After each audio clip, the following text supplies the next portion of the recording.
Shalom jemaat yang dikasihi Tuhan, senang sekali saya Pendeta Rubin Adi Abraham bisa melayani Anda di dalam ibadah ini. Hari ini saya akan menyampaikan khotbah pengajaran berjudul Apologetika Kristen. Apakah itu? Dalam kehidupan beriman, apalagi di zaman sosial media seperti sekarang ini, banyak sekali serangan-serangan yang ditujukan terhadap iman Kristen. Sehingga banyak orang yang tidak siap menjadi goyah secara rohani, terutama banyak remaja dan anak-anak muda. Karena itu penting sekali untuk kita mempertahankan iman, menjawab tantangan dan menguatkan jemaat yang ada. Makanya kita perlu memahami apologetika Kristen. Nah sekarang bagian pertama kita ingin memahami apologetika. Apakah apologetika itu? Apologetika berasal dari bahasa Yunani. Apologia yang berarti pembelaan atau jawaban. Apologetika adalah bidang teologi yang berfokus pada pembelaan iman Kristen terhadap kritik dan kesalahpahaman, baik dari dalam maupun dari luar gereja. Ada beberapa manfaat dari apologetika. Yang pertama untuk membela iman. Saudara, sejak zaman para rasul, orang Kristen menghadapi tantangan secara intelektual, secara filosofis, dan teologis dari berbagai pihak. Maka apologetika akan membantu memberikan jawaban yang rasional dan alkitabiah terhadap hal-hal yang menentang pandangan iman Kristen tersebut. Yang kedua, mengklarifikasi kebenaran. Dalam masyarakat kita ada banyak kesalahpahaman tentang iman Kristen. Allah orang Kristen itu tiga ya. Kok Yesus manusia biasa dianggap jadi Tuhan? Nah kesalahpahaman semacam inilah yang harus kita jelaskan, klarifikasi. Jadi apologetika menolong untuk menjelaskan apa yang benar dan membedakannya dari ajaran yang sesat atau ajaran yang salah. Yang ketiga, manfaat dari apologetika adalah memberitakan Injil dengan bijak. Dengan memahami keberatan orang-orang lain, apologet, yaitu orang yang melakukan apologetika, bisa menjadi jembatan untuk memperkenalkan Kristus dengan pendekatan yang lebih intelektual dan juga kontekstual. Dan yang keempat, untuk menguatkan iman orang Kristen. Apologetika akan menolong umat Kristen memahami dasar iman secara lebih mendasar. Jadi bukan hanya memberikan jawaban kepada orang luar. Kita juga kadang waktu baca Alkitab atau mendengarkan khotbah muncul pertanyaan-pertanyaan yang kritis, yang membutuhkan jawaban. Itu sebabnya kita harus studi teologi lebih mendalam, khususnya di bidang apologetika ini. Bagian berikut saya mau bahas tentang dasar Alkitab tentang apologetika. Saudara, saya mau katakan apologetika itu bukan teori teologi di zaman modern ini. Itu sudah berakar dari Alkitab. Saya akan sebutkan beberapa ayat. Yang pertama, 1 Petrus 3 ayat 15. Tetapi kuduskanlah Kristus di dalam hatimu sebagai Tuhan dan siap sedialah pada segala waktu untuk memberi pertanggungan jawab kepada tiap-tiap orang yang meminta pertanggungan jawab dari kamu tentang pengharapan yang ada padamu. Tetapi haruslah dengan lemah lembut dan hormat. Nah ini adalah ayat kunci dalam apologetika. Kata pertanggungan jawab di ayat ini dalam bahasa Yunani adalah apologia, yang berarti pembelaan iman. Jadi waktu orang bertanya atau mempertanyakan kebenaran iman Kristen, kebenaran Alkitab, maka kita harus melakukan apologia, pembelaan iman, menjelaskan apa yang Alkitab maksudkan. Kitab Yudas pasal 1 ayat 3 berkata, saudara-saudaraku yang kekasih, sementara aku bersungguh-sungguh berusaha menulis kepada kamu tentang keselamatan kita bersama, aku merasa terdorong untuk menulis ini kepada kamu dan menasihati kamu supaya kamu tetap berjuang untuk mempertahankan iman yang telah disampaikan kepada orang-orang kudus.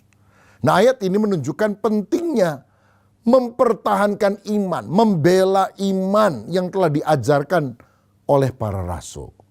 Maka dengan demikian, apologia atau apologetika itu adalah sesuatu hal yang penting yang diajarkan di dalam kitab suci.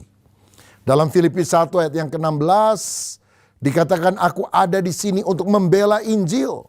Rasul Paulus menyebut bahwa salah satu tugasnya adalah untuk membela Injil. Berarti dia berapologetika kepada orang-orang yang menuduh iman Kristen itu salah.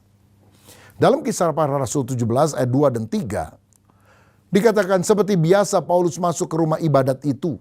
3 hari Sabat berturut-turut ia membicarakan dengan mereka bagian-bagian dari kitab suci.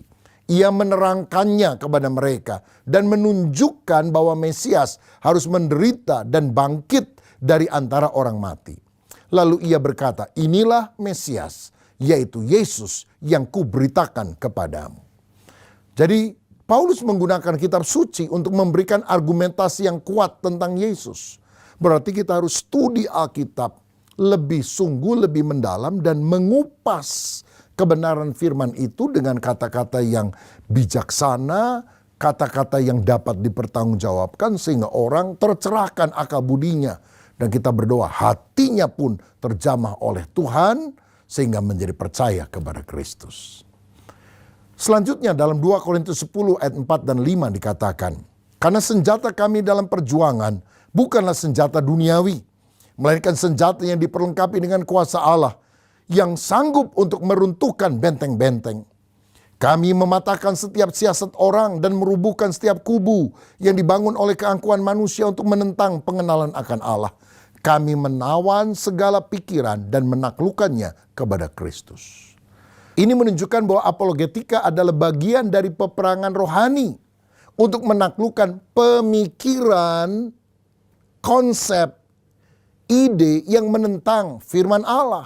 Jadi peperangan kita secara rohani bukan cuma melawan dukun, melawan setan yang berupa Dracula atau tuyul. Tapi banyak orang pada zaman modern ini pikirannya, ismenya itu menentang firman. Maka kita harus counter, harus lawan dengan kebenaran firman. Karena kita tahu Alkitab firman Allah adalah satu-satunya kebenaran. Sehingga waktu kita menyampaikan kebenaran, ketidakbenaran, kebohongan ditelanjangi oleh kuasa firman itu. Berarti kita harus ngerti betul Alkitab, harus mendalami firman. Saudara, nggak boleh kita bilang, susah banget jadi orang Kristen. Udah yang penting percaya ke gereja aja, ngapain membela iman dan sebagainya. Itu bagian pendeta-pendeta, bagian apologet yang suka muncul di YouTube. Saya sih nggak ngerti yang begitu.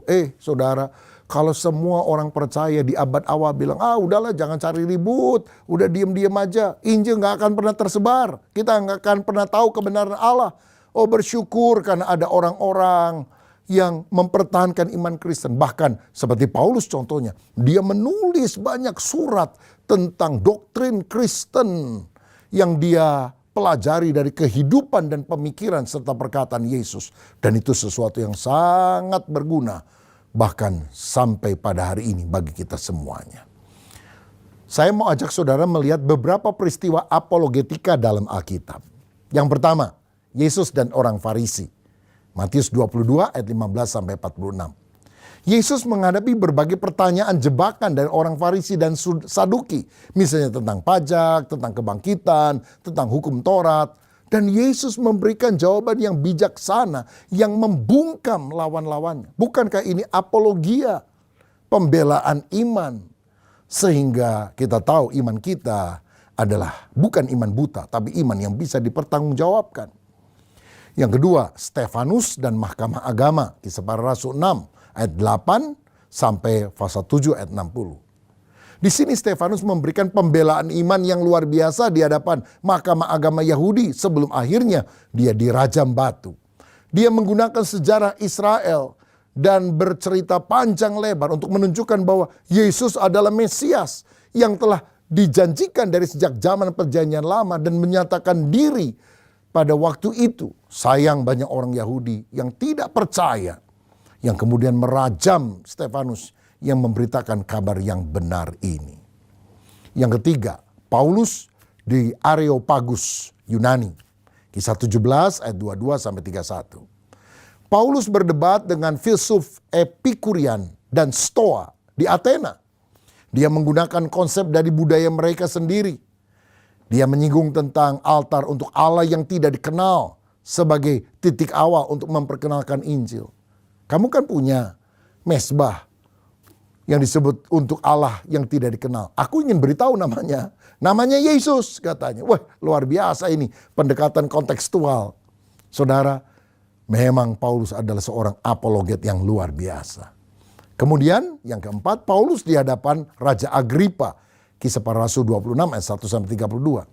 Paulus membela dirinya di hadapan Raja Agripa dengan menjelaskan bagaimana imannya pada Kristus berakar pada janji-janji Allah di dalam perjanjian lama.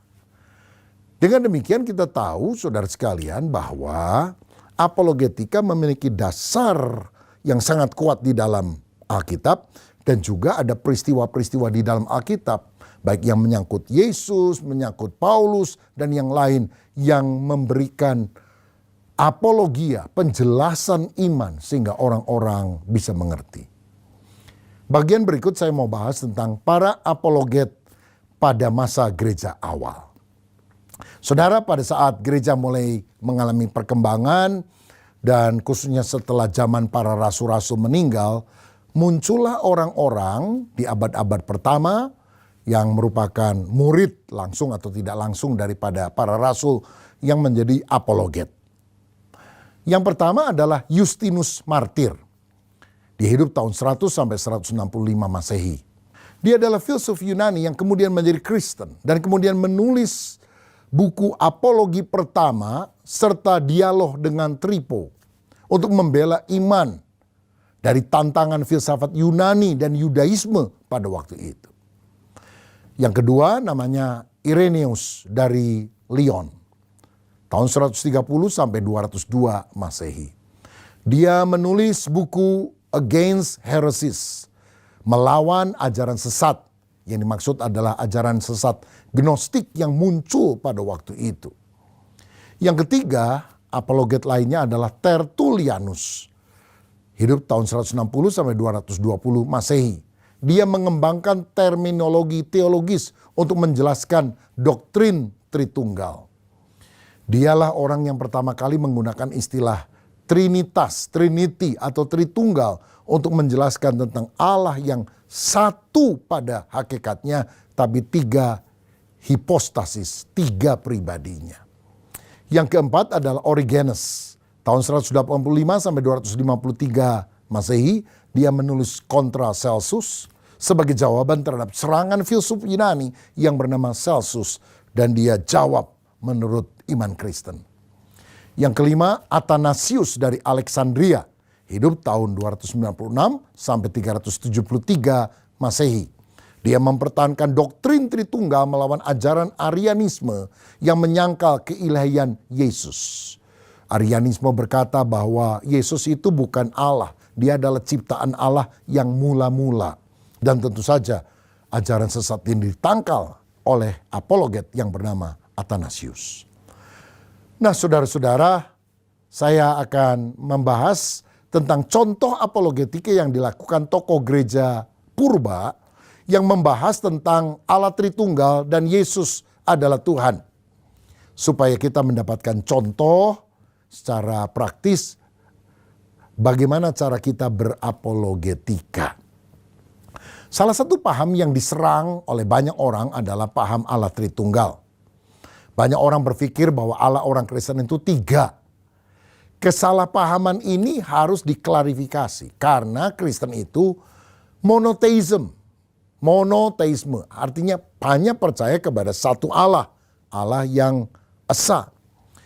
Kristen itu bukan politeisme, percaya kepada banyak ilah. Misalnya Musa menulis dalam Ulangan 6 ayat 4, "Dengarlah hai orang Israel, Tuhan itu Allah kita, Tuhan itu esa." Dalam Markus 12 ayat 29, jawab Yesus, "Hukum yang terutama ialah, dengarlah hai orang Israel, Tuhan itu Allah kita, Tuhan itu esa." Jadi Yesus sendiri menyatakan bahwa Allahnya orang Kristen itu Ya esa saudara, satu bukan tiga. Paulus di 1 Timotius 2 ayat 5 berkata, karena Allah itu esa dan esa pula dia yang menjadi pengantara antara Allah dan manusia, yaitu manusia Kristus Yesus. Jadi kita tahu bahwa banyak tokoh Alkitab seperti Musa, Yesus, Paulus dan yang lainnya mengatakan bahwa Allah itu esa adanya.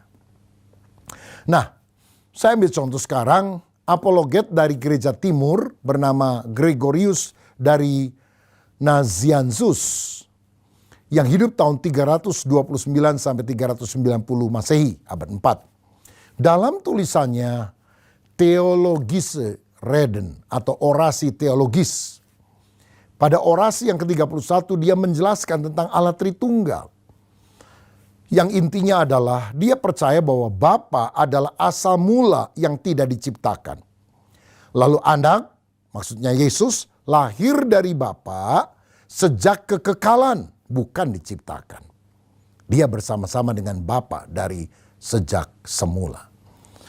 Yang ketiga, Roh Kudus berasal dari Bapa dan diberikan melalui anak. Tritunggal itu bukan tiga Tuhan, tetapi satu esensi, satu hakikat dengan tiga pribadi, hipostasis. Gregorius menggunakan analogi matahari. Dia bilang matahari yang besar itu melambangkan Bapa, cahayanya yang sampai ke bumi melambangkan anak, panasnya yang kita rasa melambangkan Roh Kudus. Tetapi kan matahari itu satu walaupun memiliki beberapa unsur atau fungsi yang berbeda. Mataharinya yang besar, cahayanya dan juga panasnya. Mereka berbeda dalam fungsi tapi berasal dari satu sumber yang sama. Atau misalnya saya, Rubin Adi Abraham, adalah satu orang. Tapi saya punya tubuh yang saudara bisa lihat. Saya punya jiwa, pikiran, perasaan, kehendak. Dan pikiran saya itu dinyatakan lewat perkataan saya, lewat firman yang saya sampaikan. Tapi saya juga punya roh yang membuat saya hidup. Ada berapa Rubin Adi? Satu. Tetapi ada tubuhnya, ada jiwanya, ada rohnya. Allah itu satu pada hakikatnya, tetapi tiga pribadinya, Bapa, Putra, dan Roh Kudus. Saya garis bawahi bahwa tidak ada ilustrasi dari siapapun yang bisa menjelaskan secara sempurna tentang pribadi Allah yang sangat kompleks ini. Karena Allah kan tidak bisa dibandingkan dengan apapun, dengan benda, dengan manusia, dengan binatang. Tetapi setidaknya kita memiliki jembatan berpikir melalui ilustrasi yang ada. Yang kedua adalah apologia tentang Yesus adalah Tuhan. Athanasius dari Alexandria menulis buku De Incarnatione, yaitu tentang inkarnasi pada tahun 318 Masehi. Di mana dia menjelaskan bahwa hanya Allah yang bisa menyelamatkan manusia dari dosa. Dan jika Yesus bukan Allah, maka penebusannya tidak sempurna. Karena Allah lah yang datang dalam rupa manusia untuk menebus manusia dari dosanya. Alkitab menyatakan bahwa Yesus adalah firman yang menjadi manusia. Yohanes 1 ayat 1, pada mulanya adalah firman, firman itu bersama-sama dengan Allah, dan firman itu adalah Allah. Lalu ayat 14, firman itu telah menjadi manusia. Itulah Yesus Kristus. Allah yang datang dalam rupa manusia. Atau perkataan Allah, kalam Allah, logos, firman Allah yang menjadi manusia. Dalam perjanjian lama hanya Allah yang disembah. Tapi dalam perjanjian baru, Yesus ternyata menerima penyembahan dari manusia tanpa menolaknya. Misalnya dalam Matius 28 ayat 9, dia menerima penyembahan dari muridnya. Yohanes 20 ayat 28, Thomas berkata, ya Allahku, ya Tuhanku, sambil tersungkur. Dan Yesus menerima penyembahan itu. Ini menunjukkan Yesus adalah Allah. Lagi pula Yesus pernah berkata dalam Yohanes 10 ayat 30, aku dan Bapa adalah satu. Satu apanya? Satu hakikatnya. Athanasius berdebat melawan Arianisme yang menganggap Yesus sebagai makhluk ciptaan. Ia membela ajaran bahwa Yesus adalah sehakikat dengan Bapa. Homoousios to patri. Sebagaimana ditegaskan dalam kredo atau pengakuan iman Nikea tahun 325 Masehi yang dipegang oleh gereja-gereja sampai hari ini tentang Allah Tritunggal dan tentang Yesus yang sehakikat dengan Bapa. Nah, pada bagian terakhir ini saya menjelaskan bagaimana kita bisa menjadi seorang apologet. Yang pertama, kita harus membangun fondasi rohani. Harus berdoa dengan rutin, beribadah dengan setia, minta hikmat dari Roh Kudus, punya kehidupan yang selaras dengan ajaran Kristus. Paulus pernah menasihati Timotius, awasilah dirimu dan awasilah ajaranmu. Dia tidak bilang awasilah ajaranmu, awasilah dirimu. Sebab banyak orang ajarannya pinter, ngomongnya, debatnya hebat. Tapi hidupnya kacau. Tentu ini bukan ciri seorang apologet yang baik. Saudara sekalian, fondasi rohani atau spiritual formation ini sangat penting agar apologetika tidak hanya menjadi sekedar perdebatan intelektual, diskusi yang hanya menyangkut masalah akal, tetapi menjadi alat untuk membawa orang untuk percaya kepada Yesus. Banyak orang menang debat tapi kehilangan jiwa. Lebih baik kita memenangkan jiwa orang lebih daripada memenangkan debat. Yang kedua, kita harus mendalami Alkitab. Memahami doktrin Kristen secara mendalam seperti Tritunggal, keselamatan, kebangkitan Kristus, dan lain-lain. Kita harus mempelajari konteks sejarah dan kalau bisa kita meneliti bahasa asli Alkitab, Ibrani dan Yunani. Yang ketiga, kita mengenal tantangan terhadap iman Kristen. Kita perlu memahami argumen ateisme, agnostisisme, kemudian agama yang lain, Islam, Hindu, Buddha, dan sebagainya, dan ideologi sekuler yang ada di sekitar kita. Mempelajari pandangan dunia, worldview yang berbeda, itu sangat penting agar kita bisa menanggapinya dengan bijaksana. Yang keempat, latihan dan diskusi. Bergabunglah dalam komunitas apologetika atau forum-forum diskusi.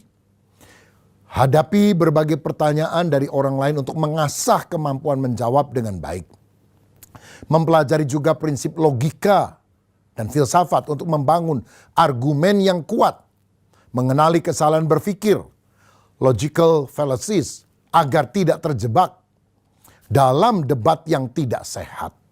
Kadang orang kalau kalah debat, dia nyerang pribadi. Kamu orangnya begini-begini. Padahal yang harus dibicarakan itu pendapatnya, pandangannya. Bukan membunuh karakter orangnya. Yang kelima, kita harus menggunakan argumentasi logis berdasarkan kasih. Inilah cara yang digunakan Yesus dan para rasul. Keterampilan komunikasi seperti ini perlu dikembangkan. Apologetika bukan sekedar memenangkan argumen, tapi juga menyentuh hati orang. Jangan menghina orang. Apologetika bukan hanya tentang menang debat, tapi membawa orang kepada kebenaran dengan cara yang lemah lembut. Dan itulah yang kita harus kembangkan. Jangan kasar, jangan maki-maki orang, jangan menggunakan kata-kata yang tidak pantas. Tapi dengan lemah lembut, dengan hati nurani yang murni. Supaya orang yang menentang Injil pada akhirnya dijamah. Kalau mereka melihat betapa salehnya kehidupan kita yang membawa kabar baik Injil kepada mereka. Saudara-saudara, saya berdoa supaya penjelasan firman pengajaran hari ini mencelikkan mata hati kita tentang salah satu tugas dari orang Kristen adalah mempertahankan iman.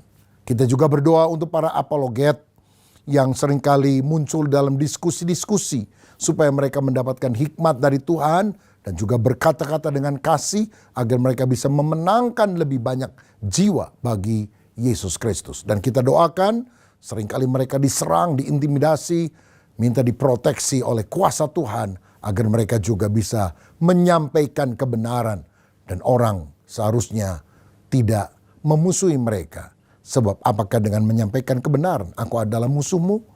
Seharusnya dengan menyampaikan kebenaran banyak orang bisa percaya kepada kebenaran firman dan Yesus sendiri yang adalah jalan, kebenaran, dan hidup. Mari kita berdoa. Bapa, terima kasih buat pengajaran firman-Mu. Kami sadar bahwa banyak hal yang kami belum pahami dalam kitab suci. Tapi biar ini mendorong kami bukan hanya membaca, tapi mendalaminya lebih seksama. Sebab dengan demikian kami bisa menjelaskan kepada banyak orang. Ada banyak kesalahpahaman di luar. Biarlah Engkau memampukan kami dengan hikmat Allah. Memberikan klarifikasi, penjelasan. Bukan hanya untuk memuaskan intelektual mereka, tapi untuk menuntun orang mengenal Kristus. Membawa mereka pada keselamatan sejati. Berkat-Mu atas kami dalam nama Tuhan Yesus Kristus. Amin. Tuhan Yesus memberkati.